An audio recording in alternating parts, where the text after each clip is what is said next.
sunrise safari, where we're starting off on, as I said, quite a cold and chilly morning out here, live from the Masai Mara. First things first, we do apologize for our late start. We were attacked by gremlins. I'm not sure if Djuma was attacked by gremlins or Mara was attacked by gremlins, but one of us was attacked by gremlins, and we did find ourselves with a bit of a problem, so we apologize for that. My name is Jamie, and this morning point as well, South Africa. Now don't forget, because it's a live safari, you can send through your questions and comments, and you can do that using the hashtag Safari Live on Twitter. Right, let us go on a safari. This morning we are being directed by, there's a famous frog. I still think Jeremy Fisher might be a good one. Poor Rebecca is croaking away. I'm sorry, Bex, I'm sorry. We're all hoping she doesn't have a camp cold, because a camp cold is just that. Alright, Croaky over there tells me that Djuma is up and running. Let's go across to Tristan, who has found one of my favorite creatures, and of course Djuma is a fantastic place to spend with some spotted hyena. Welcome to Djuma Game Reserve, and a beautiful spotted start to our day. So we've got a situation where we have a few hyenas. Unfortunately, they're all departing us. There was 4 of them at one point, but they're all going into a thicket. Now, my name is Tristan. On camera today I've got Vian the Wildebeest, and we are coming to you live from South Africa, which means hashtag Safari Live on Twitter or YouTube chat should you want to interact with us. Now, these 4 hyenas, it was the same clan that I believe Byron and Viam had the other day. Viam was telling me that there's a blind hyena in this whole grouping, but they have disappeared now into an area where we're just not going to be able to follow them at all. It's very dense, very thick in there, and it's not going to be a place where we can off-road. Even if it was a leopard, it would be very tough to follow a leopard through that section. Now, I wonder why all of them are together, though. That's my next question, and I want to just check around here. Last night when we left Hosanna, he was slowly but surely making his way this way, and so maybe he was successful in what he was able to kill, and he then has now sort of been, maybe they was robbed by those hyenas, or I don't know, maybe he's up in a tree somewhere. So we're just going to check around Chelapan a little bit, see if there's any tracks here or where potentially Hosanna might have gone. I have a funny feeling he might have headed towards Twin Dams, Treehouse Dam side from Twin Dams. That's where I think he might have gone, but of course, you had a situation where he might have gone also down towards the Milawati. He could have gone up towards Buffelshoek Dam. We've seen him going that way a few times now, and so it would be interesting just to see which direction he actually headed in. Now, there were a few lion roars, I believe. Thank you to those that let me know from the dam cam. As far as I understand it, Rex said he could hear them. They were calling from still inside Simbambili, but much closer to our boundary than they've been in a while. So hopefully the Nkuma Pride is almost back on the property. I hope they don't just pull as sneaky and go straight across and into Buffelshoek and Manyeleti before they come to us. So right, now I'm going to meander towards Twin Dams, Treehouse Dam, those areas, go look for our little spotted friend Hosanna, and while I do that, let's go across to Tayla McCurdy, who has safely negotiated the escarpment. Tristan, did you remember to put petrol over yourself this morning? Because that's the way that you attract the cats. Remember, we can't be changing tradition. My name is Tayla, and on camera with me today is David is back from his holiday. Woo! The crowd goes wild, and people do Mexican waves and all sorts of things like that. Now remember, this is live, this is interactive, hashtag Safari Live on Twitter, or you can also chat to us via the YouTube chat. Now, last night you were obviously with us, and we were following the Angama Pride, who disappeared into the forest. Very sneaky of them. We actually ended up losing them. I got quite excited because we could see how hungry they were, and there were quite a few eland around. There were waterbuck, there was zebra, there were impala. They were all about, but they might have gone and dropped the cubs off in there somewhere, because we did have a hyena, or not one hyena, actually a couple of hyenas run through, and of course, we know hyenas can be a threat to young lion cubs. So obviously the females of the pride wanted to make sure that the youngsters were stashed away, but they haven't come out. I haven't seen them just yet. So what we're going to do is we're going to go back to where we had the other 4 lionesses quite close to the Mara River in the eastern corner, and go and have a look and then see if they caught anything. Hopefully they'll be out in the open. That would be nice. Or maybe they haven't caught anything just yet. But we know how beautiful it's down there. It gives us the opportunity to do a bit of birding. We can see hippos, crocodiles, so many different types of animals. So that's going to be our plan this morning. Paula, you're wondering how Maurice is? Here's Maurice. He's fine. He's lucky because I almost threw him out last night. He was giving me hassles. And there was one Angama pride cub that looked so lonely. And I'm pretty sure that this would have been the greatest chew toy in the history of chew toys. But I would never do that because I think Rebecca would skin me alive if I threw Maurice out to the lions. So we won't be doing that. Maurice will stay in the car where he belongs. But he's good. A bit tired from the last few days, you know. But he'll catch up on the sleep. Such a party animal, this guy. You've got to keep him under control. Anyways, so that's Maurice's story. I'm surprised he's not wearing my sunglasses today. Sorry, he just won't take them off. So David went to Turkey, he went to the UK, and he went to Amsterdam. How great are all those places? And he had such a fun time. He just telling me the story about when he saw a sea turtle while he was in Turkey swimming.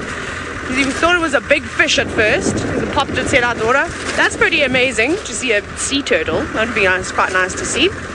So yeah, but chilly today, you know. It's probably not going to be particularly hot, which is not great because I'm actually after the sun. I can't go without 2 days. I'm like solar. I need to keep my batteries recharged by the sun. Now, I'm just scanning slowly. I'm actually scanning on the other side. The reason why is because this forest does extend around here. And I'm trying to see if I can see little lions, little tawny spots in and amongst the trees. But I cannot. I can't see it at the moment. They must be in that lugger because there's quite a deep lugger in there too. And there'll be lots of buffalo, there'll be lots of different types of animals around there. So they really could be anywhere. However, I suspect that we're not going to see them for maybe a day or two. They might hide out in there. Anyways, we're going to keep on moving towards the Mara River and hopefully find some lions to spend the morning with. Jamie is out and about and it seems as though she has got a special request this morning. I do indeed have a special request, and the special request comes from Daniel, who is 14 years old, and Daniel would really like us to find a baby elephant this morning. Well, Daniel, most likely if I see a baby elephant, I'm going to drive towards it because they're definitely one of my favorites. They're obviously one of your favorites too. They're such little characters, one of the cutest baby animals that we get out here.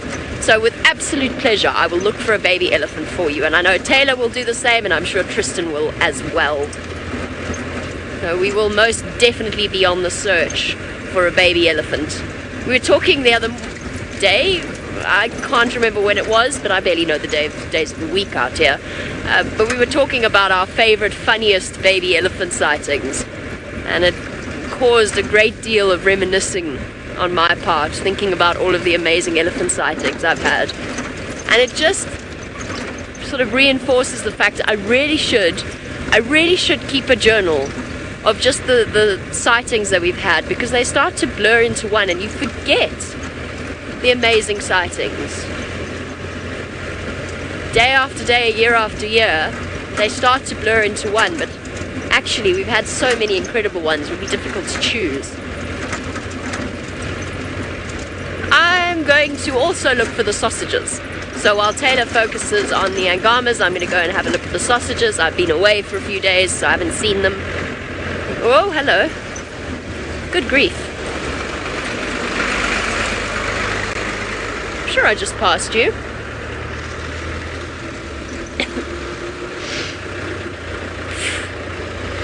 Oh, hello.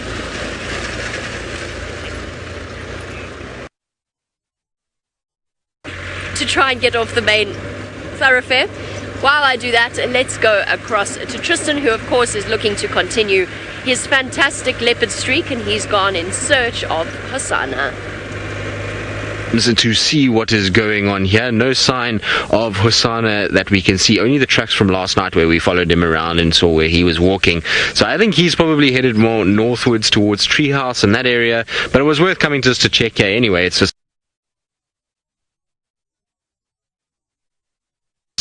perfect place to come and check early in the morning. You sometimes find the baboons going this way.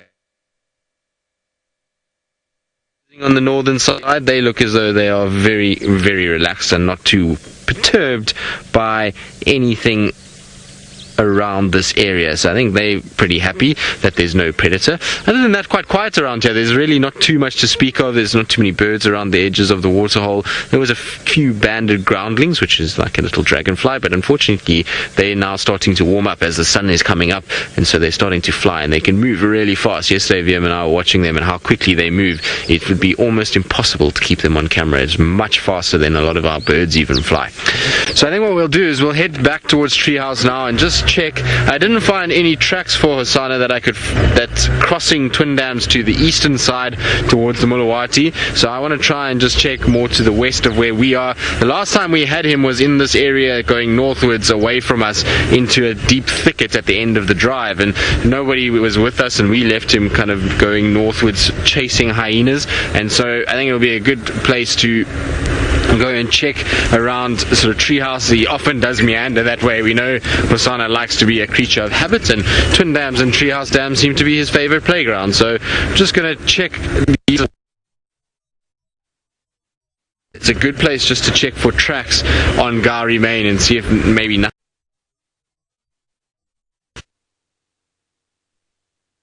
Tracks are quite, and that makes life a lot easier for us when we're looking. It's always a good road also to check. It is a busy road, which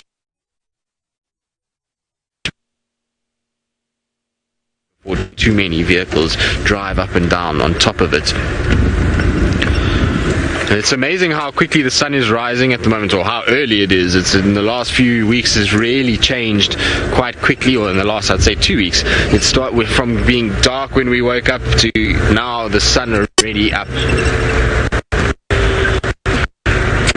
I believe I have got some breakup in my picture, so before we lose picture completely, Jamie, who I believe...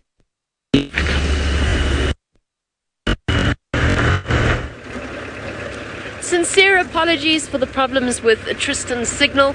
It seems as though his feed's been a little patchy, so we do apologize. Morning! Djuma! Oh goodness, everybody's way... Hold on, let me...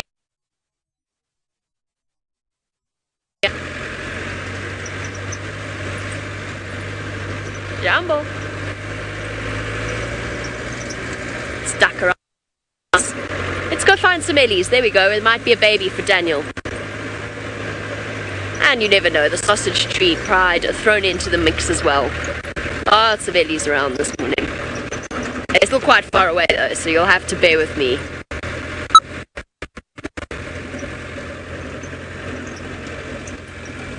This has become something of a regular route of mine. Main road and the slugger, because this is where the slugger and that slugger are where the sausage tree pride spend most of the time harassing the buffalo. Oh, mud, glorious mud. Whee!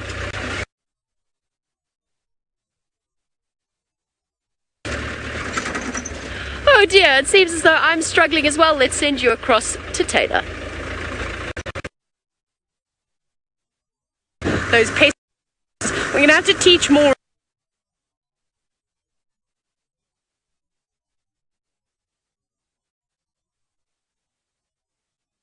Reese Taylor Kwando, maybe then gate again. We're doing the same route. We're going to go straight there. Oh yeah, I wonder why this question was asked. So it's a question from Becca Sue. Thank you very much, Becca Sue.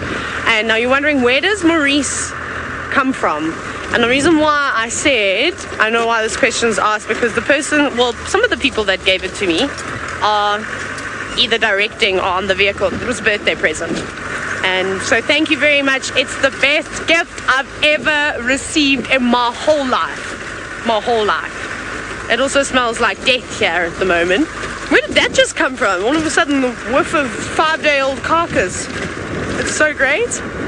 It's really nice. Anyways, so yes, that's where Maurice comes with, and Maurice has to go on safari with me. You know what I almost did though, is when I went to the hot air balloon, I almost dramatically was going to drop Maurice out of the hot air balloon to Scott. And then I thought I should have made a parachute. I could have done something really cool, but I didn't think of it at the time. That would have been quite fun. James, you know, Maurice James bonding down and into a car from the air. First skydive jump. Maybe next time. So it's actually a bit quiet out here today. Yesterday when you came through here, it was completely different setting. There were lots of zebra, there were groups of elephants, there was a few giraffe and Topi. This morning there's absolutely nothing. So I don't know if nobody's up yet, or if they've moved on to elsewhere. They could have easily moved elsewhere. But anyways, well, hopefully those lions would have found something though. There were a couple of buffalo. Obviously we saw the giraffe that were in the trees and just a couple of meters away, but the lions didn't look too interested in the giraffe at all. There were lots and lots of hippos around. We know lions like to take on hippos, lots of baby hippos too, although I think you've got to be pretty brave to take on mom and calf.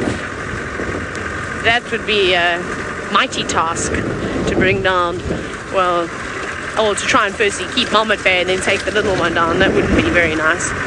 So, David, any requests coming back to work that, you know, animals that you've missed maybe? Lions, says David. Okay, we'll try.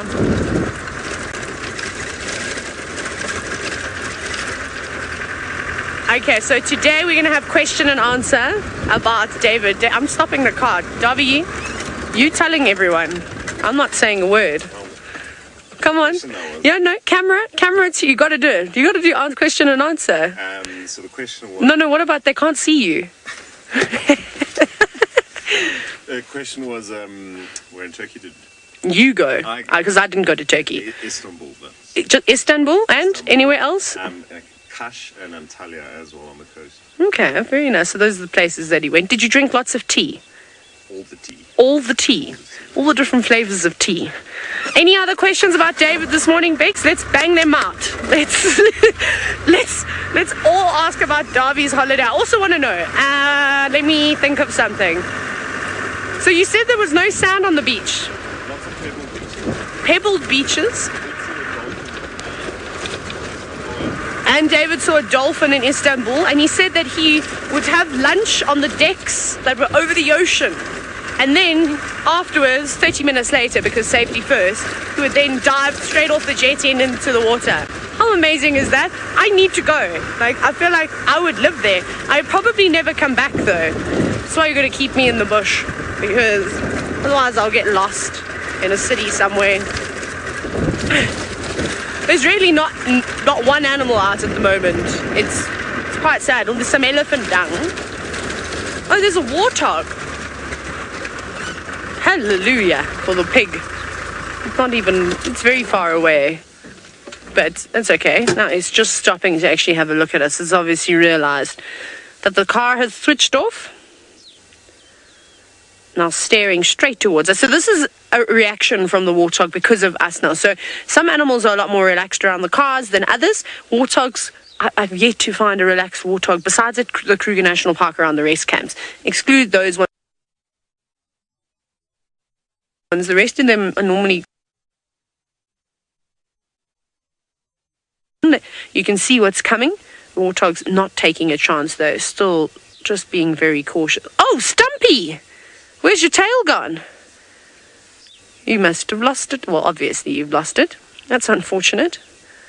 We're still trying to erect it though when he runs. He's a lovely old man. Look at we should call him the silver fox because of his mane. I'm pretty sure I saw some grey in there.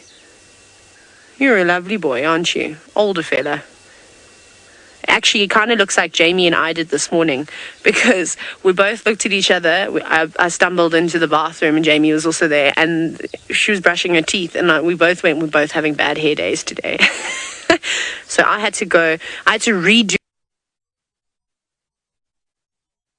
She plait her hair desperately in the car trying to fiddle about. It's tough being a girl and having long hair. It's not easy, I tell you. Woo!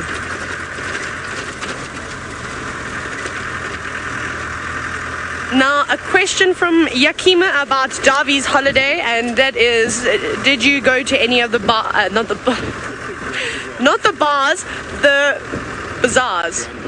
Grand Bazaar. Went to the Grand Bazaar, bought some backpacks. You bought some backpack. Did you go shopping, David? Jerry went shopping, and then I love how you blamed Jerry, because I feel like the person that actually did all the shopping, because I heard both sides of the story.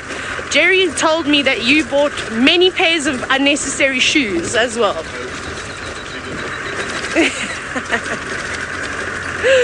How bad is it that this family is so bizarre that we even go on holiday with one another? We literally, my dad said the same thing. He finds it the funniest thing, because one day I'd spent 6 weeks or 8 weeks at work, and we all flew with myself, James, Kirst, Connor, Darby, and Brian. Remember, we all flew same flight to Joburg. We then went home to our respective homes in Johannesburg and showered and changed out of khaki, and then met later for dinner. My dad was like, "Do you not get sick of these people?" And I was like, "Yeah, but also no." That's pretty cool. I think a lot of people are envious as to the working relations that we all have with one another. It's pretty epic. Well, when we'll take a shortcut though, because there's no animals around here, so we're going to move out of this area. But let's go back across to Jamie and see what she has found. I found some elephants for you. So we were looking for elephants, and we were looking for baby elephants in particular for Daniel. Unfortunately, we've got to give this herd a little bit of extra space just because the balloons just popped over their heads, so they got a little bit startled. And oh look, it's the no-tailed elephant, or one of them. I can't guarantee that that's the same young elephant without a tail that we see. I think it is though. I think it is, because I recognize that female with the massive wonky tusks. That's off to the left of it. There we go. Beautiful. A really lovely, peaceful morning. And the nice thing about weather like this, of course, is that the Mara is still. You can hear all the birds calling.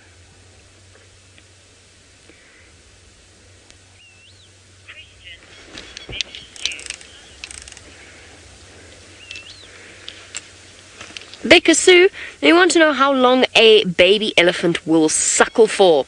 Well, they will continue to suckle for a good few years. It depends on the mum, but it will carry on for at least 2 years up to 3 years before the baby elephant will start to be weaned. And the fascinating thing about the weaning process is the tantrums that the 3-year-olds have when it's sometimes even longer if mom doesn't have another calf, depending on how persistent her little one is.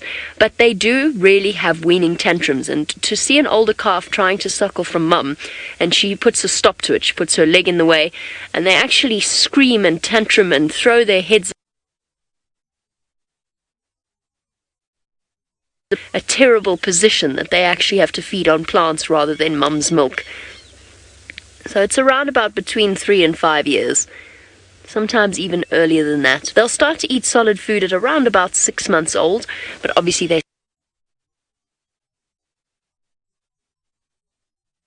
still suckling as well, so they still continue to feed from mum in a female's life. She's 2 years of pregnancy, essentially 22 months, and then those years of suckling.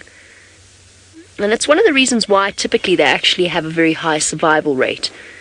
So most elephant calves, the majority of elephant calves that are born, will survive to adulthood and go on to live happy, healthy, long lives. That is the general case. And it's one of those different approaches. So elephants, you get different approaches in the animal kingdom. Animals like rhinoceros, elephants, hippopotamus, they will have one baby at a time, but they will invest a huge amount in that baby, and the survival rate will be exceptionally high. Whereas with something like, say, a lion, they will have multiple cubs, and the survival rate is much, much lower.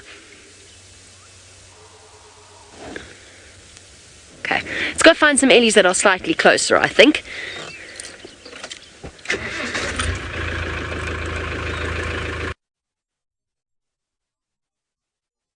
Do it. I'm not sure. In terms of the missing elephant's tail, it was probably a predator. It was probably a lucky escape from something like a hyena when it was very, very small. But I'm not 100% sure. So it could have been a birth defect.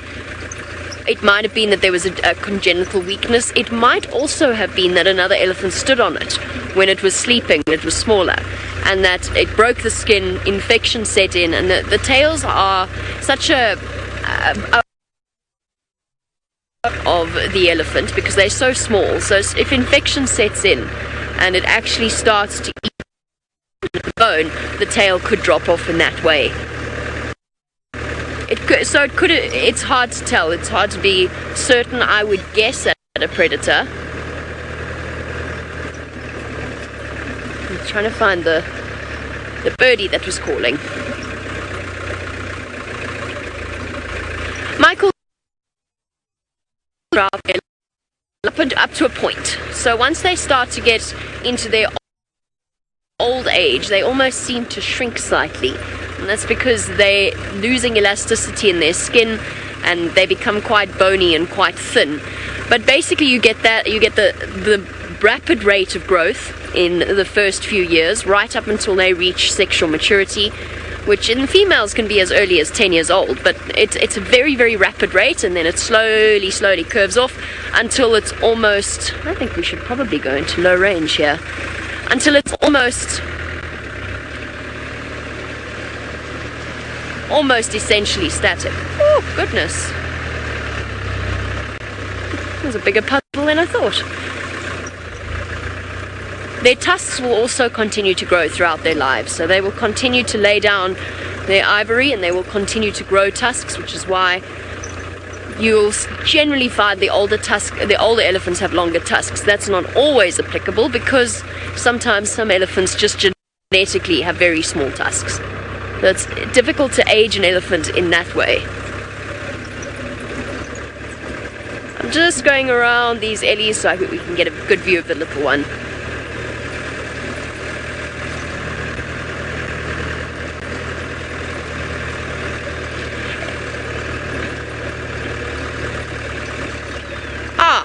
Okay, well, while we search for a better view of some Ellies, let's go across to Tayla, who has found a scavenger for the morning. We have got a standoff at the moment. No, I'm just joking, we don't. I'm just in a silly mood today. We have a hyena that looks a little bit on the chilly side and is, well, hugging the ground, essentially. I've never quite seen a hyena so flattened against the road with big ears, getting ready to rest the day away.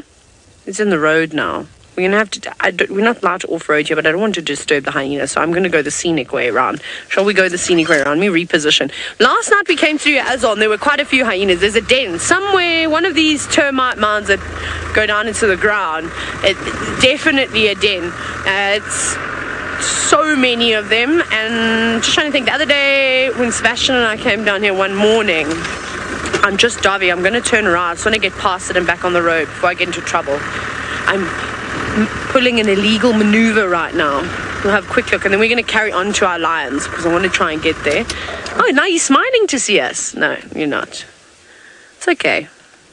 Quite a light-coloured hyena, don't you think? Not leucistic, don't get too excited. It's still just got the normal coloration. It's just that this one doesn't seem to be as dark in colour. And, of course, that's all determined by genetics. Just like you and I have blue or green eyes or blonde or brown hair, whatever it may be, and the same thing happens. And they typically take after the traits that are passed on from the adults. But off it goes. But that is an adult walking down and away. Where are your friends? I'm confused now because they were all here. Obviously found something and haven't decided to come home just yet. Okay, let's carry on though with our lion search because that's what we're after today. David said he wants to see a lion. We are going to show David a lion. That is our objective. Just checking there's nothing around here. This is such perfect cheetah habitat. The grass is short. There's Thompson's gazelle. Actually, speaking of Thompson's gazelle, they're in. There's a little baby and amongst two females. Perfect prey. Perfect habitat. They can open up quite nicely on these open plains. That's Little Governor's Cap that you can see just in the corner over there, the green roofs, very well camouflaged, right along the Mara River. They must see some spectacular things down there. And then on the other side of the tree line is the Masai Mara National Reserve, where I think we'll all be heading across tomorrow, maybe tomorrow or the next day. And hopefully we'll spend some more time with some cheetah and all sorts of other things too. But the Thompson's gazelle are very relaxed. They don't seem to be bothered by anything at the moment, except there is one male that keeps chasing them around, which is also normal. I suppose they have to take that into account of their daily activities, being chased by the boys. Okay, well, let's carry on. We're not too far away. We're getting closer. I'm just not very good at concentrating and trying to get to the spot that I've said. It takes me ages. We'll get there eventually. So we've just got to go down and towards the tree line. Now there was one big buffalo bull, and I've seen him a few times. He lives on the, well, no, they lie. There's two that I've seen regularly, almost in exactly the same spot. And they weren't particularly far away from the lions either last night. It was just tricky. We'd said that if they were to hunt and they hunted in the thicket, we can't off-road, and then there's a possibility that we just hear it, we don't see anything at all. So we decided to move on to find the other pride, which I think was a good move because they were quite entertaining last night. Those Angama cubs are getting naughty though. The ones that are slightly older, they're starting to show some interest in the cars, which is my worst thing about young lion cubs, when they get too inquisitive of the vehicles. And I don't know, they look like they want to play with us basically. Now, here's another hyena. Also just walking around. They don't seem to be too fat. Normally when we see hyenas, when we see in the morning, they have massive bellies because they've been out feasting all night long. I don't think they had any luck on the side. I can see my buffalo friend as well, walking past a big skeleton, probably from a hippopotamus. It's a perfect skeleton too. And if it goes just walking, you can see how cloudy it is now too, and it's quite thick, so I think we're going to have a very, very overcast day today. Like I said, it's not going to be very warm. Off it goes very quietly. What would be amazing right now is if this hyena would whoop for us. That would be the cherry on top. But they're incredible. They're amazing how fast and how much ground they cover, even just at a wart. Now, Jody, you're wondering, what are these white things? They're flowers. There are lots of them around here. I don't know what flower it is, but if Judy H is watching, and I hope she'll tell you exactly what flower that is. It's beautiful.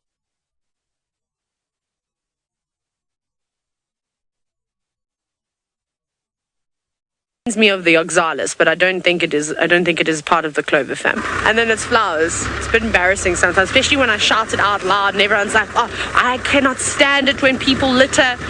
And then it's not, it's just these beautiful flowers, even like almost tissue like. They are lovely. Right, there's the road. Also, where's my buffalo friend now? I wanted to show you. He was just in the corner, but I think he's actually gone in. You might see him in about a minute. Oh no, he's right in front of me. Oh, there they both are. Oh, David, I've just parked in a horrible spot. But the one at 12 o'clock, so remember I said there's two buffalo bulls. And then there is another one, but I haven't parked in a very good spot to see him. You'll just have to take my word for it. So they're still alive. They have made it through the evening. The lions did not catch them. I don't know if I'd want to pick a fight with these two boys. I think they stick together, especially at night. I'm sure they'll spend a bit more time with one another. During the days, they can just feed out in the open. That's okay. But the lions here, they have to be so careful not to get on the wrong end of a buffalo's horns. There's a Topi as well, some termite mounds, all the litter, the flowers. I'm only joking, it's not litter, it is flowers. And a few others too. Okay, we're ready, Darby, because we're getting closer. We eventually will, we just got to go in here actually. Oh, crown cranes. That'll be nice. Well, let's see which way the road takes us. We might come back for the crown cranes. They're quite far away.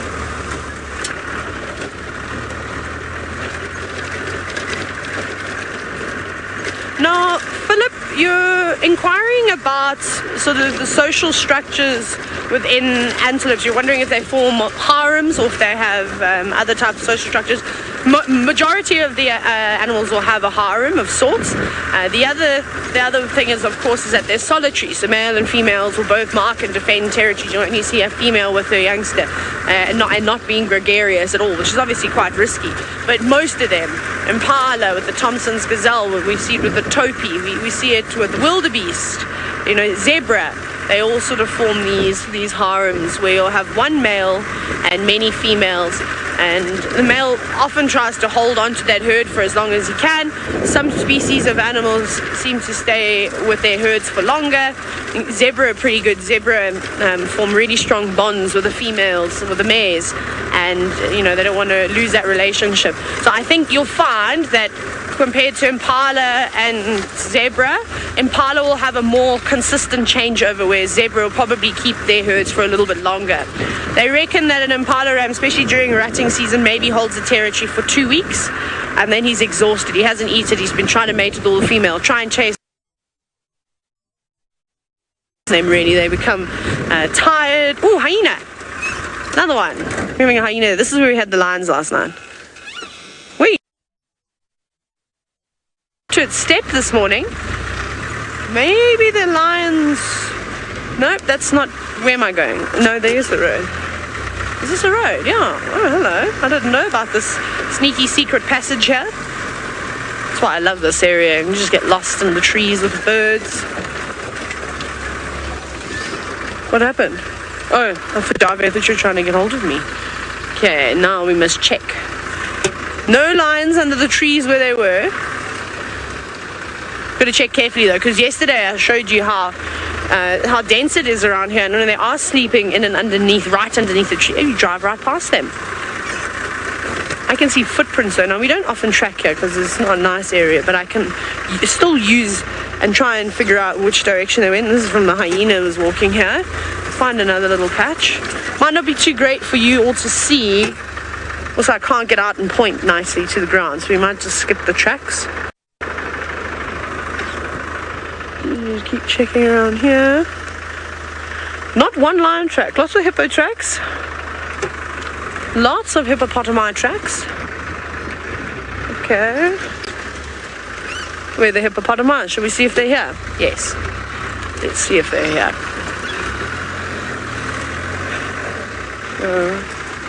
That's crazy. I wonder where those lions went. I wonder if they went up that way.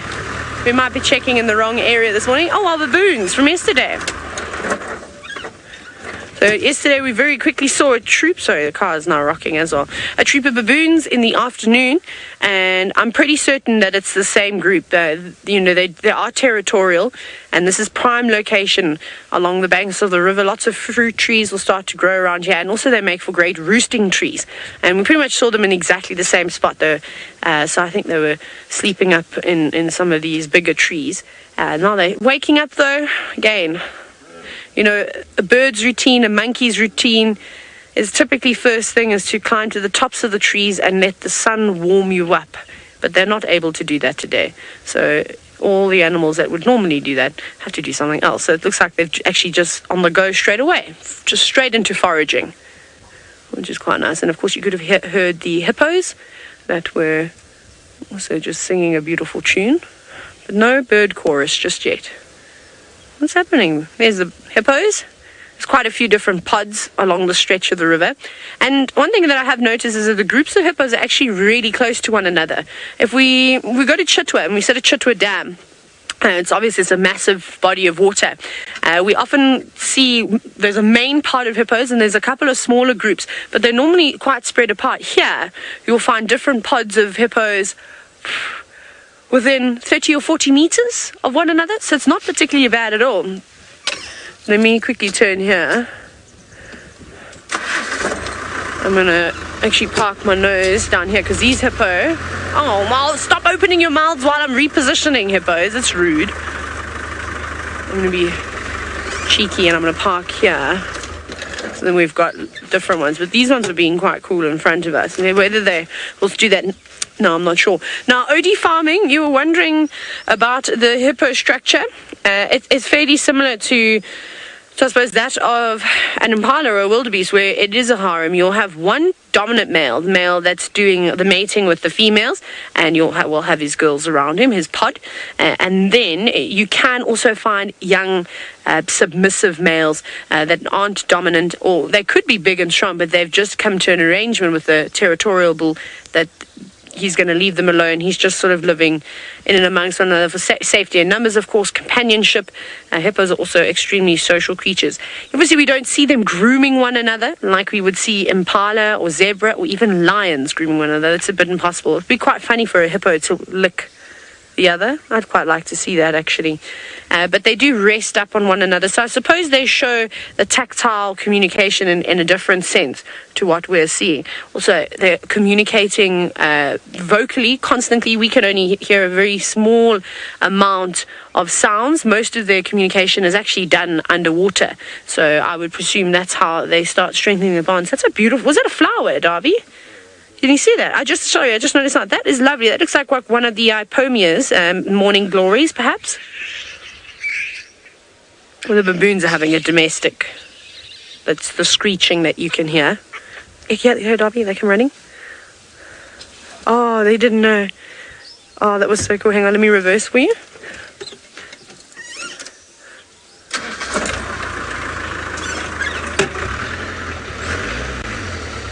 There was a dispute, I think, amongst the males.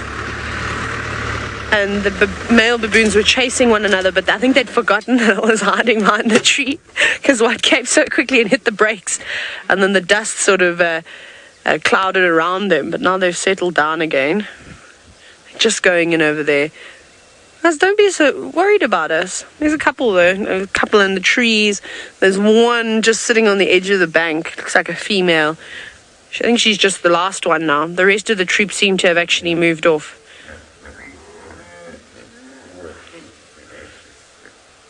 Oh, goodness. Everybody's talking this morning. Hippos. But no one's splashing about. We're not getting too much action now. Come on, animals. Be kind to us. But there they all are resting. Look at that big head out of the water. Now, a question from Nick. Hi, you're wondering about if there's any crocodiles moving around in this particular area. Yes, most certainly. I just can't see any right now, though, Nick, but I'll keep an eye out. There was one here yesterday with a yellow-billed stork, but it seems to have moved on. And again, it just depends. The crocodiles are territorial, the males are territorial, but this spot, I haven't seen any big crocs. I've seen some and by a variety of different things. Oh, Hippo, you've got your mouth open. Nice, Hippo. Sneaky. Typical, hey, Darby. So typical. But maybe we'll see some a little bit later on. So, Nick, keep watching. Don't go away from your screen, because I could just go around the corner and there could be one out on the sandbank, which will be quite nice. But we'll keep an eye out for crocs for you. There's quite a big group of hippo. There's a lot of heads there. You just don't see them because, of course, they're submerged. We often see hippos opening up their mouths and yawning and splashing about in the water. And Philip, you've actually asked, how easy is it to tell the difference between hippos just play fighting, sparring, and actually fighting? There is no mistaking. The most incredible things I have ever heard, and I'm going to try and find it for you quickly as we sit here. I have a video. You can't see the video, but I took it because of the sound, but I also cleaned up my phone the other day, so I may have removed it. But I have the sounds of what hippos sort of sound like when they're having a proper argument. So I will try and find that for you, Philip. But there's a lot of splashing of water. They're chasing one another. They're normally, fighting in fairly shallow water, mouths open, and making serious. They will sort of touch one another, but it's not too aggressive. And yes, they splash about. But let me just try and find this video so you can understand the sounds that go with it, and that should help you. It was quite far away, a long time ago though. Let's see, that is still Sabi, so we're on the right track.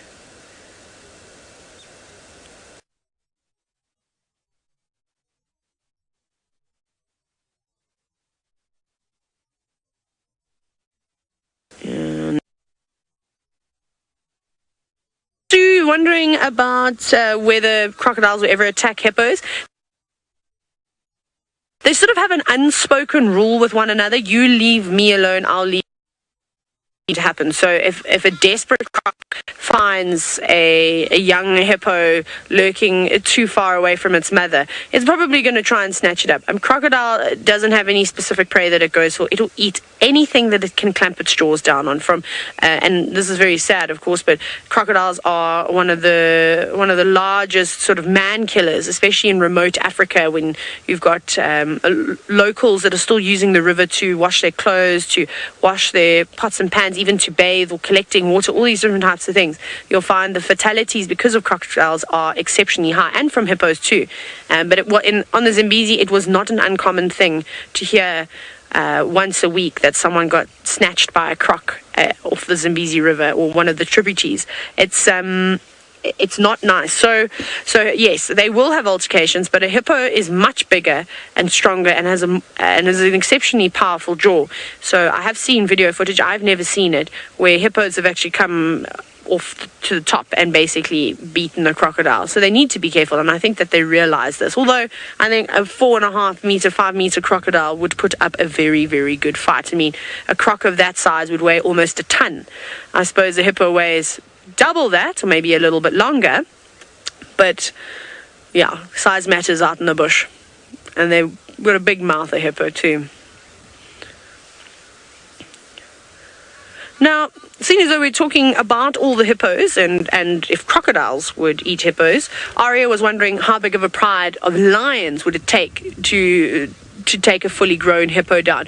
Well, let's look at it. For example, Brent had an amazing sighting. We had the Bilashaka males, the 6 male lions that attempted to take on a fully. It would have a disadvantage, so it'd be a lot easier, so you maybe would need. We've got even four big males, 4, 5 big males, 6 males, no problem. They'll take that down. A pride of 4 or 5 females with a few males, I think, would be perfect. I think they would take them on. But remember, you see lots of juveniles around too. You'll see those young bulls that we were talking about that are not really a part of the pods. They're just hanging about, and the big bull will tolerate them as long as they stay submissive. And if they go out and wandering by themselves, they most certainly are targets. Or again, if you have a female that was killed and she had a young calf at her side, and that calf goes out of the water and goes wandering, then it's not going to take too much. I mean, even big clans of hyenas out here could take on some smaller hippos. And we've got some vultures that have actually just joined on the top of that tree. I think they look like hooded vultures. I hope the car. Perfect. It's always hard doing birding with the roofs on, but there they are. A pair of hooded vultures and a dark cap bulbul on the top right, it looks like. Yeah, it's hard to see. I'm just sort of seeing the silhouette, but the way that it was bouncing, the sort of shape of it looks very much like a dark cap bulbul. Maybe they've been roosting around with that hippo carcasses, but we know that there isn't really anything left. Like I said, you probably get that would look like a white back that joined, the one at the bottom, so it's not a hooded. So 2 hoodeds and one to see such an array of vulture species. They will follow each other around, very important, especially for the hooded vultures. I thought that was a person. Did you hear that, Darby? I heard like a sneeze, and I think I went a bit pale because I was like, wasn't Darby? And I wonder if it wasn't the baboons. I think it could have been the bababs. Oh, they're playing. Oh, look at this. This is cool. So this is sparring. This is very playful. Where is it happening? Do you want me to go? Playing that? Is that them there? If I go a little bit forward, if I roll, I won't be able to roll. Because let's be serious, that's not going to work. There we go. So let's have a look at what's going on over here. To me, this looks like mom and calf. Or it could be maybe 2 youngsters, but they are playing with one another. But mom will different animals, how they will play with their young. So hippos will do exactly the same thing.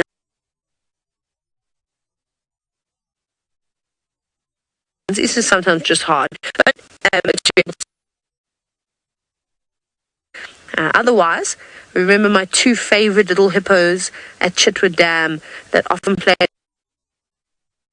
Just find a friend, I suppose, someone that's a similar age and similar size, and naturally they'll be drawn to one another. You've still got a long way to go, but here we go. So we had that question earlier about how do you tell.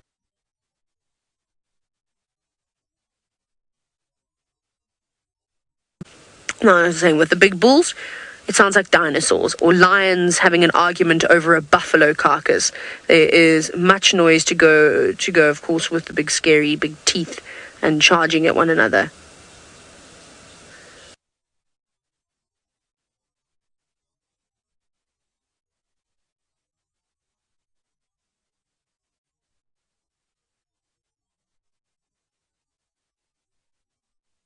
Is a hippo bull normally dominant form?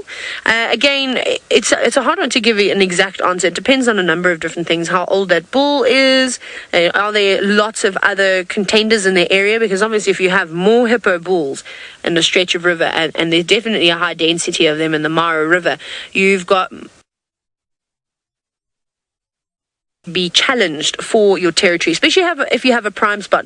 Maybe if you don't have a great spot on the outskirts that hasn't got the best grazing, you might hold that for a little bit longer, because not everybody wants that. Everybody wants the best piece of cake, and you'll have lots of people coming, knocking on your door saying, hey, I want some of that. But you can't give it to everybody, so it's a tough one. I don't know if I can give you an answer. I haven't ever particularly watched a group of hippos for long enough where I've been able to establish which is the bull and being able to find identifying features, because I think it's quite difficult on hippos. It's one thing doing it with leopards and things. It's another thing to do it on a hippo.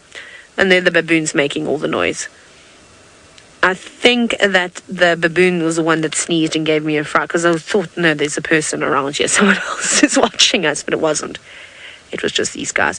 But we're going to keep searching for those lions. I'm going to do a bit of driving through these thickets now along the river. Jamie is back up and running, and she's managed to find herself a herd of elephants.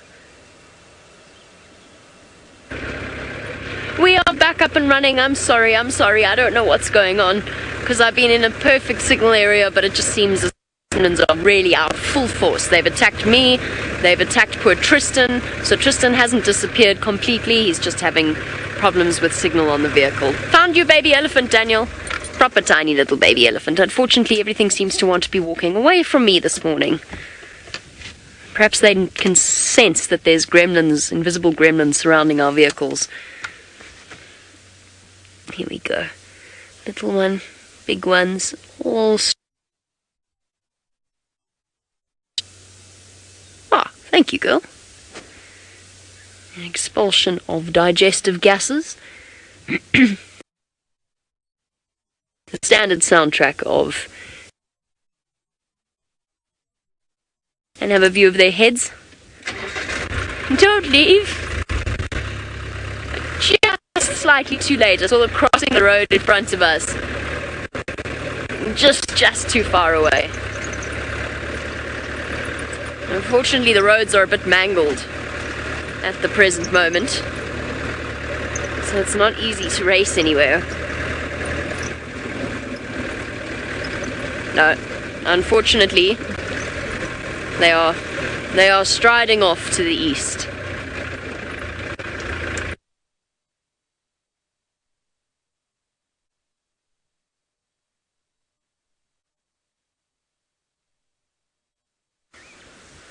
Oh no, not again, but sorry about that, everybody. You've come across a very, very, very romantic scene as this female olive baboon grooms, I think, a potential suitor. He was very excited and aroused by her a little while ago, but no copulation has gone on. It is basically them just grooming one another. So we were talking about how animals have bonds and how they need to maintain them. This is the most perfect way.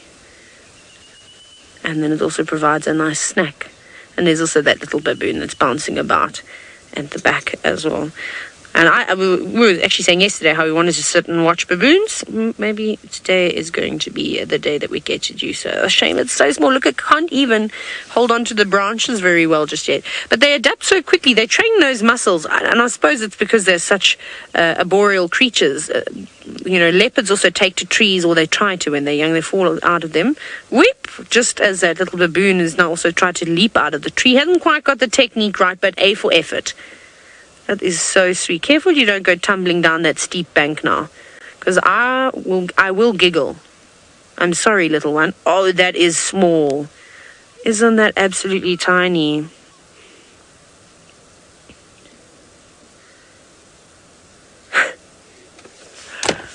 Now, Umkai, this is a question I'm going to need to get a calculator out for, and will probably take me quite some time to do so. And that is, which animal has the longest gestation period to lifespan ratio? I don't know. And please, shortest gestation period, to longest lifespan. Yeah, I don't know. That's a difficult question to answer. I would have to go through every single species of animal, because I don't know every animal's gestation period, unfortunately. I can't answer that. David, do you want to give it a bash? Elephant shrew. I'm sorry to disappoint you. It would take some time to try and figure that out, though. Like I said, there's many, many different mammals here that all live to various ages and, of course, have got varying lifespan. Beautiful, don't you think? The rest of the troop has moved off and left this honeymoon couple just down on the banks as they watch the river together. Maybe they're going to make some bacon and eggs at some point too.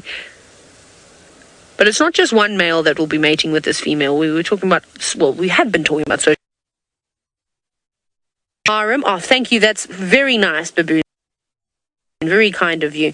Where you'll have a super group of males. So the biggest and the strongest male baboons will stick together. They will defend the troop. They'll mate with all the females. And I'm sure there's arguments in between. And that would explain why the two male baboons were charging at one another on the sand. Sorry, we missed it. We were hidden behind a tree.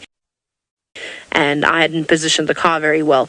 And they were obviously having a go at one another to decide as to who's going to mate with this female. We see it with lions as well, coalitions of lions, how they'll box one another and they have the strongest bond. But again, when a female comes around in estrus, prison rules, they they basically do whatever they need to do to ensure that they're going to be the first male that she mates with.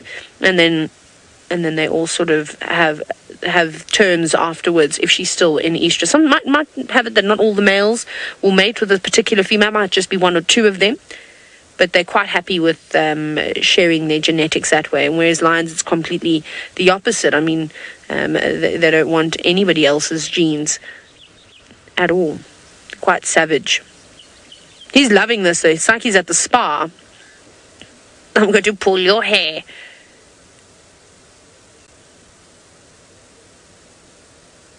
Now, Mike, you're wondering if baboons are related to monkeys. Well, baboons are old world monkeys. They're part of the, if I'm not mistaken, the Cercopithecine. I can't remember how to pronounce that word. The Cercopithecine, the old world monkeys, that particular family. Now, I'm just trying to see. I can't remember. No, I'm sorry. My brain is not working today. I'm having one of those days today, Mike. What's wrong with me? David, I can't. I'm trying to hide away. I'm so sorry. I'm very distracted and I can't think. My brain is not working very well at all. And so, no, I don't think they're related to monkeys. They aren't they? I know this because I've spoken about this throughout my guiding years, but do you think I can remember anything today? No. Oh, it's so great. It's so nice when these things like this happen, when you can't remember words or anything, but we'll just move on swiftly. So our hippos are very vocal, and I don't know who's instigating and why they're chatting so much. I wonder what the news on the river is. Maybe there's a new boy coming into town and they feel as though they just need to announce themselves to one another. Now, Becca, so you're wondering how many species of monkey are there in the Mara? Well, I've seen vervet monkeys. Apparently there's sykes as well if you go up to the forest, but I haven't seen them. And I think that's pretty much it for the Mar. Maybe there's a few more in some very small areas, like in the conservancies and this forest, like specific. But that's all I've seen. Brent and Jamie would probably be the best ones to answer. They've been here for so much longer. She's not giving up, is she? Has she gone to his ears now? Making sure. That would be a good spot. You'd think that there'd be lots of ticks around his ears. Oh, that's great. Okay, let's look for these lions. We keep saying that we want to find lions, and then we keep sitting in the same spot. And unless the lions plan on walking out towards us, it's probably not going to happen. So, Mike, just to go back to your question about monkeys and baboons, I'm just thinking now, is that the old world monkeys, the Cercopithecine family, they don't use their tails and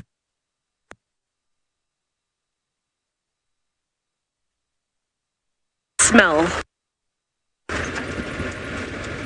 Goodness gracious, the gremlins are really having quite the little play session today with our vehicles. So sorry, Taylor's disappeared. We, in theory, are up and running. Touch wood. Now, we seem to be okay. Now, Umkar, I need some clarification. I have to tell you, I did promise I'd get back to you, but I didn't say when. I actually honestly haven't had time to go and sit and do proportionate calculations of gestation and lifespan, I'm afraid.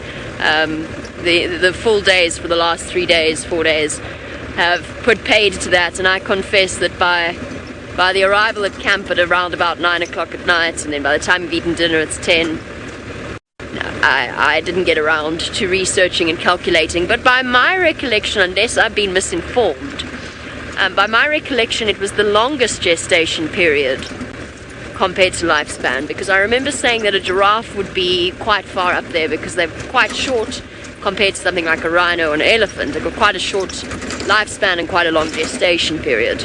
But which way around are we going? Are we going shortest gestation to lifespan, or are we going both ways? I suppose if I'm going to do the calculations, I might as well do both at the same time.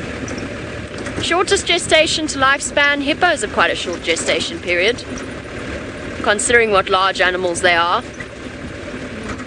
9 months. Ooh, 11 months to the buffalo's life expectancy. Buffalo might be a good candidate. An 11-month pregnancy, possible. Hippopotamus, quite a short gestation for an animal that lives about 40 years or so. I'm afraid to say I haven't sat down and done the maths yet. I will when I have a moment.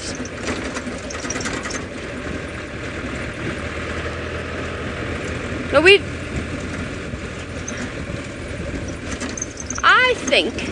I think we've managed to beat off the gremlins left, right and centre. I'm sure you've all been wondering what Tristan's been up to while you've been with us. Let us go across to Djuma and find out what he's been tracking and where it is leading him. Right, so we've had a few gremlin issues, but we've managed to find something very interesting that we can actually stand and have a look at and not have to move too much, and hopefully the gremlins won't carry on with us. But basically what we've got here is, you'll see that there's a very squiggly line that's running down all the way along down the road. Now, this squiggly line, it looks almost like a snake track, doesn't it? It looks as though a snake has been slithering around here, but it is not. This is a drag mark for a very small animal, so it almost looks like maybe a drag mark for something like a scrub hare, a baby scrub hare, and next to it you can actually see the tracks of the predator that is dragging this scrub hare, or whatever it could have been. It looks like a little scrub hare or something like that that's been dragged. And there over here, well, I'm just going to circle, is a track of this particular individual. Now, they're not very easy to see because they are very small, and that's because this predator looks like a wildcat. Now, this is not something that we see very often at all, particularly with kills like this, but the reason why we know it's a wildcat is just from the size of this track. So you can see at the front here, we've got 1, 2, 3, 4 toes, and then a back pad over there. Now, it could be construed or maybe thought about maybe a serval or a caracal, but I'm going to turn my book over so that we can have a little look and I can show you guys in comparison to this track that we see here.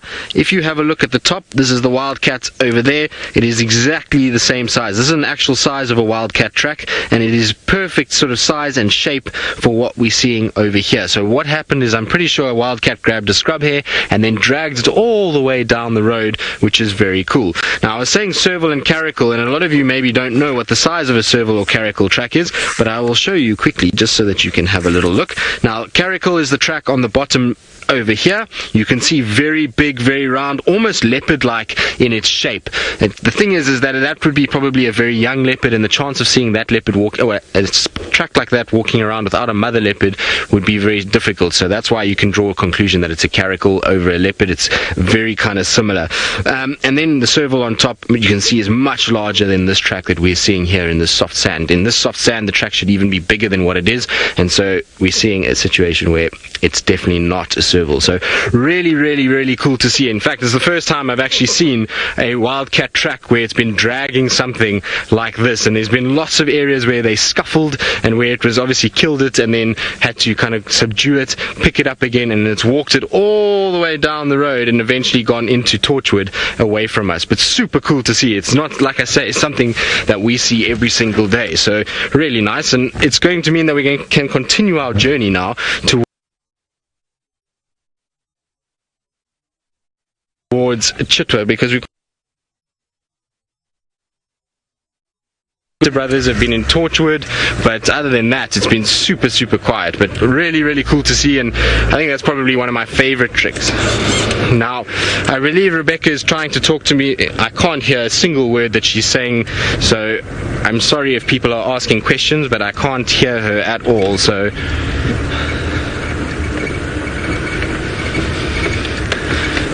Tammy, you're asking, is a wildcat like a cougar? So, Tammy, no, a wildcat is not like a cougar. It's not quite as large as that. This is a very small cat, and it almost looks just like a domestic cat. I'm going to try to see if I've got a picture of one somewhere in all of this.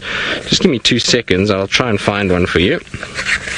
But no, it's much smaller than what you would see a cougar. A cougar is a much bigger animal. A cougar is probably close to the size of a leopard, as opposed to these wildcats. These wildcats are much, much smaller. Oh, come on, there must be a wildcat in here. Plants, animals. Come on. Sorry, guys, just give me 2 seconds. I'll eventually get it right. I'm hoping that there's a wildcat in this book. There we go, 123. Now, the problem with this book is that it got wet, and so all the pages stuck together, so I have to try and separate it. But there we go. You can see this is what a wildcat looks like. They're quite varied in their appearance. They look very much like a domestic cat. This particular one here is seriously ginger, and I question how much of a wildcat that actually is, but you do get more ginger versions in the sand areas and the desert areas where they need to be a bit lighter to camouflage. This coloration that you see on the right hand side over here is much more like what we see. They've got these kind of ginger colors that come through, but there's a lot of grays and blacks in them, particularly in this part of the world where it's a little bit more dense vegetation. We tend to see that these guys have a little bit of a more dark appearance than the Kalahari cousins to the west. But that's what a wildcat looks like. It is a very cool little animal. CB, you're asking if you can domesticate an African wildcat, and should you? So the answer to those questions is, well, yes, for you can domesticate an African wildcat. Should you? No. Alright, so there's a massive interbred with domestic cats, so much so that they're actually almost saying that there's no difference between the DNA of a wildcat and a domestic cat these days, because of how much mix there's gone on. And so if you're domesticating them, then you're exposing them to other, and we're diluting that gene pool and not really doing a very good job of it. So we need to try and separate wildcats from domestic cats as much as possible, and so leaving them in the wild areas and not domesticating them is the best way to do things, but they can be kind of active and a lot more maybe aggressive towards any little thing that moves, but they are able to be domesticated and have been by a number of different people. So quite a it's quite a threatened species in a way, just because of what it looks like. It's often mistaken for a domestic cat, and then they put into shelters and all kinds of other things. It's not very pleasant at all. So I feel sorry for the wildcats. So they've had a tough time of it, and like I said, their gene pool is just whittling down completely as they breed more and more domestic cats as people move into the fringes of these reserves. And we've seen, even with Brent, that it's possible for domestic cats to get into an area like this and survive. He saw that ginger cat down on the Kruger National Park boundary with Cheetah Plains, and apparently that ginger cat has been seen numerous times by different rangers all over the place and is still alive. I believe it was seen about 2 weeks ago, which, if you can believe it, is still going. So it just goes to show that domestic cats can get in here, and then they just dilute the whole gene pool altogether, which is not good. I heard a grey go-away bird calling, and it's always good when there's a grey go-away bird calling, just to stop and have a little look as well. They've gone quiet now. It's a woodpecker. Have you got a woodpecker there? Let's have a look at our woodpecker in the meantime. Where is it? There it is. I can't actually... it's gone now. Bildy, there's also something else that's above us. I don't know if you're going to be able to get it because of the angle, but there is a lizard that is sitting directly above us. Can you see it there, Viam? On the top of this knob thorn. If you follow the branch up, the one that goes kind of... You've got it there. So hopefully VM can find it for us. But there we go. There is a tree Agama sitting above us. This guy is not quite as brightly coloured as the one we saw the other day, but still is starting to get that blue head coloration, and you can see the little gold flecks that they get down their back and bits of green as well. And he's just giving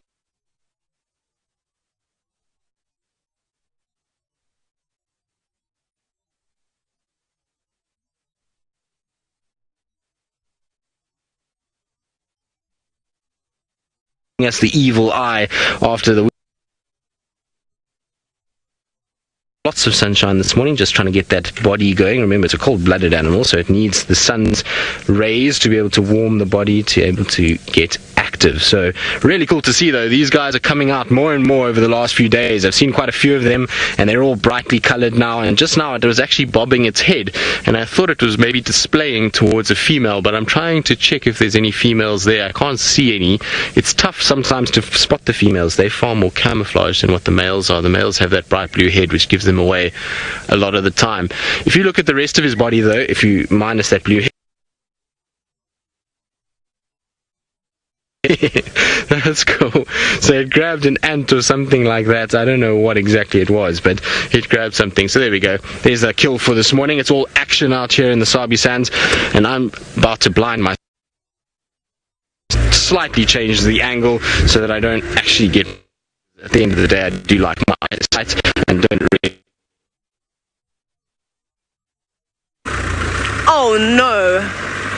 Again! Goodness gracious. Sorry everyone. One of those days, and David has now put an enormous amount of pressure on me this morning to find him a lion, and I cannot. So I'm starting to sweat. Panicking a little bit, David. How much time do we still have? Let me check. What is the time now?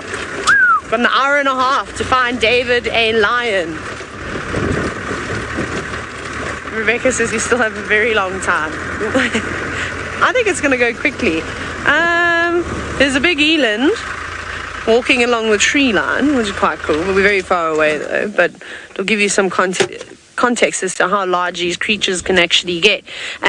What I've noticed though, and I saw it when I was on the hot air balloon floating over the forest surrounding the Mara River, I couldn't believe how many big bulls were standing in there on their own. And that is a monstrous Eland. He's got a bit of a limp too.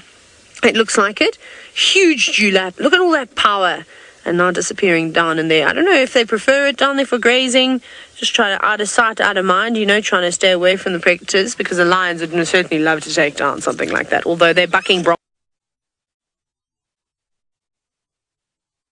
stuck if you go forward.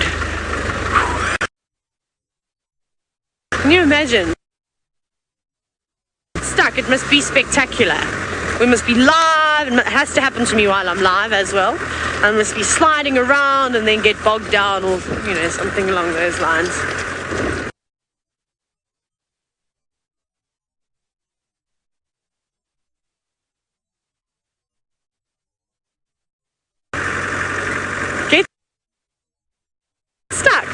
have, then what? Then there's going to be big problems. And then Brent is going to tease me. Brent, again, reminded me that the day that I live it down, the day that Brent gets stuck, we are going to have to do interviews with everybody around camp about how they feel about Brent getting stuck. Because he gives everybody so much grief. That'll be the funniest day, actually, in the history of weight. And I'm pretty sure Jamie's smiling and smirking about it too. It would be the greatest payback ever.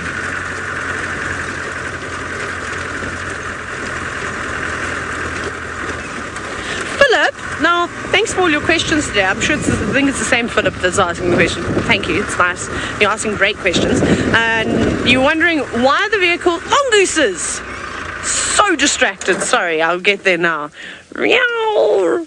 There were mongooses. There's one just hiding behind that tree. They were sitting on the top of the termite. Oh, there's one there still.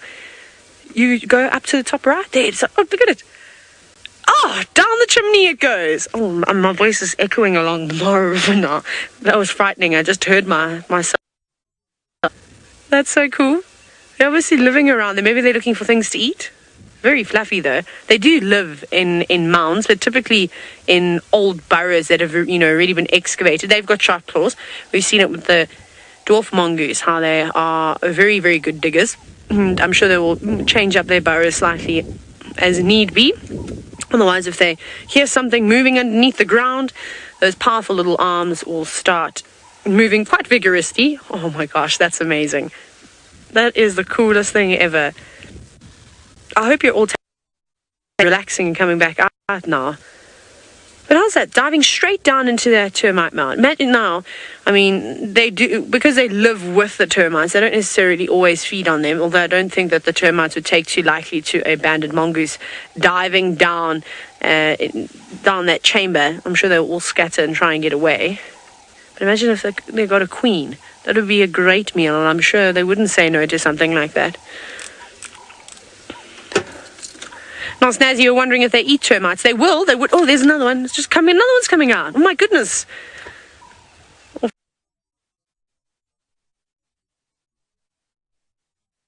It goes. And another one. They do eat termites, and particularly the obviously what they're looking for. Remember, we have had a lot of rain, so there's probably some alates maybe getting ready to leave.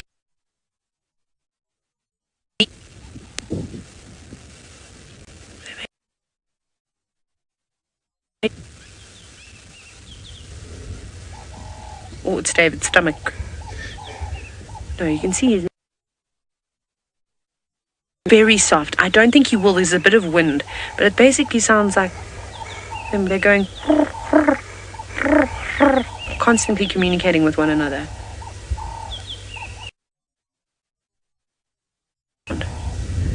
That is so cool.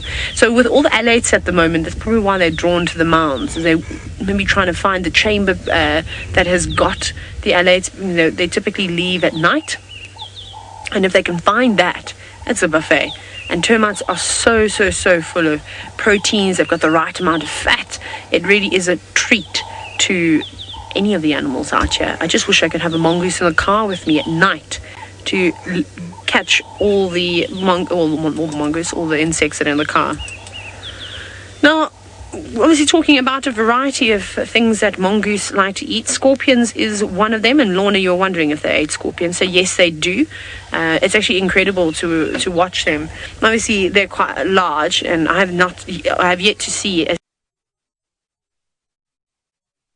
we get quite big scorpion species, and to a dwarf mongoose it can be a little bit of a challenge. They've got to be quite, and then get rid of that stinger and then eat it like that. And sometimes they'll leave the pincers behind. I don't think that they're very tasty. There must be lots and lots of termites in there that these guys keep coming back and that they don't want to give up their spot.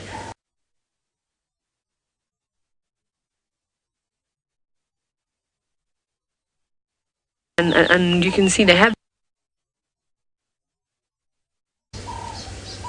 but taking turns. I'd love to know how deep it goes and how wide that chamber is, that chimney. Does it go all the way down? Is it like the movie Ants? Does anyone remember that animated movie? and you see it's almost like a volcano, and then to the sides there's all these different passages. I'd love to get inside a termite mound. That'd be great. If somebody could invent a shrink ray, please, that would be nice. Although I'd be quite maybe no, that's not a good idea. We'll just not do that. I'll just stay normal, human size rather. And maybe get a camera and pop it down. That's great. Now, we obviously see mongoose around mounds, termite mounds, quite often. And David from Nappy are wondering if all the species of mongoose do utilize termite mounds. Termite mounds, natural cavities, they're not just necessarily bound to a mound. It could be an anteep. It could be, honestly, it could be anything. A hole in a tree, low-lying hole in a tree, rock crevices. They will use all these different types of natural cavities. But out here in the Mara, the termite mounds seem to be used by so many different animals. Burrows that were dug by warthogs, hyenas digging. They will all go in and switch. Remember, a lot of these animals don't just stay in the same spot for a long time. They're constantly changing it up. So when they move out, somebody else moves in, whether it's a lizard, a snake, a tortoise, a mongoose. I don't know, monkeys. I think I just heard vivid monkey alarming, which is a sound we don't often see. And that mongoose looked off to the right in the direction that the alarm call came from. I'm also just scanning around. Even the warthogs have stopped and they're listening. Maybe there's something lurking along the forest. Very cool. Yeah, they are. Let's go. Let's carry on. There's some hermit monkeys alarming. We haven't heard that sound for a while, have we?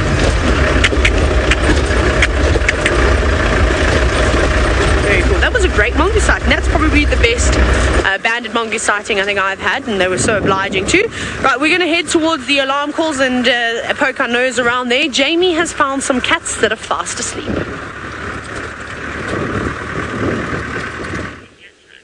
Surprise! We found some fast asleep cats for you. We found 2 fast asleep cats that almost look like somebody's copy-pasted the same image. And we've got the 2 of them right next to each other.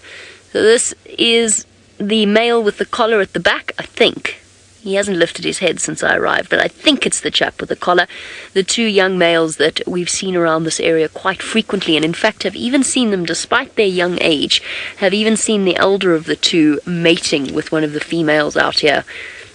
So pushing right up against the territory of the musketeers, so including Scarface, and the 3 males that we see with the salt lick pride around this area, or with the kinky-tailed lioness. They're familiar characters to us. Unfortunately, in this sort of weather, it can be tricky, and I think they're feeling a very lazy morning coming on. They don't look too full, though. And of course, in this kind of weather, lions tend to be more active, I say. That's in theory. I promise you, this was the best view a moment ago, because one of them had his head up. The one in front had his head up.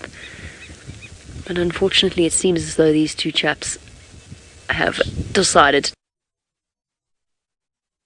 Come on, gents. You're such pretty lions. You can lift your heads up and say hello. The alternative is to try and go round them, but I don't know that that's going to be any better. You can see the size difference, though, between the older male at the back and the younger male in the front. They're probably brothers. In fact, I would suggest... Oh, sorry, not brothers. They're probably cousins rather than brothers, because there is an age difference.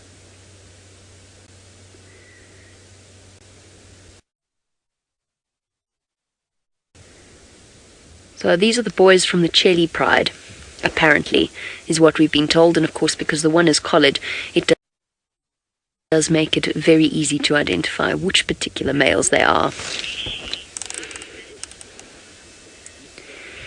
Rishi, the process of collaring is... Oh, and by the way, I must thank Judy H. for... because that was very useful to know. And I haven't read through the whole article, but it does... Well, I haven't read through the post, but it does really help in terms of figuring out exactly when that collar went on. So the way that a lion is collared, or the way that actually any animal is collared, is it involves anesthetizing the animal. from a helicopter for something like an elephant or a rhino in terms of finding a specific individual, and often from a vehicle with lions. And for lions, it'll involve a form of a drug called xolotl. But essentially that was when I was still doing dartings, that was what they were using on predators.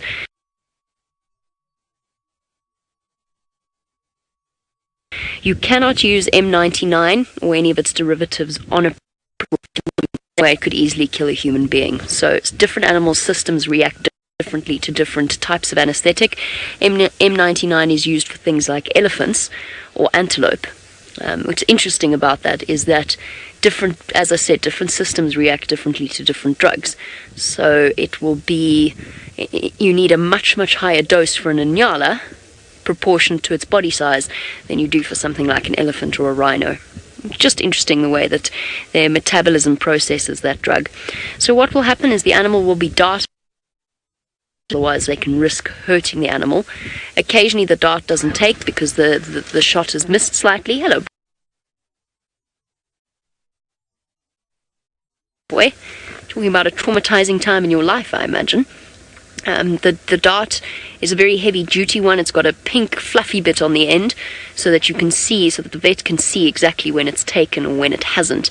And it has an automatic release system. Only vets are allowed to do dartings like that.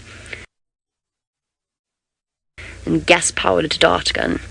Then the dart drops out and the animal takes between about 5 to 10 minutes, sometimes a bit longer, to start stumbling around and get groggy, and then tumbles down, and the vet immediately rushes in with a crew of people. One will monitor the breathing of the animal to make sure they're not having a bad reaction to the anesthetic. They will put eye drops in the eyes to make sure that they don't dry out, and often cover it and their ears. No, they won't cover predators' ears. Apparently it freaks them out. They will cover their eyes.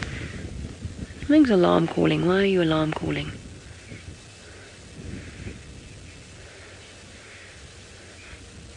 And to finish, long story short, he's also heard what I heard, so I'm going to investigate. Long story short, they wrap the collar around it. It will pin it on, they will secure the screws, and they will tick. Okay, now having finished off that long tale of how you dart a lion and put a collar on it, and while our collared lion looks about him, let's go across to Tristan in South Africa to see what's happening on his side.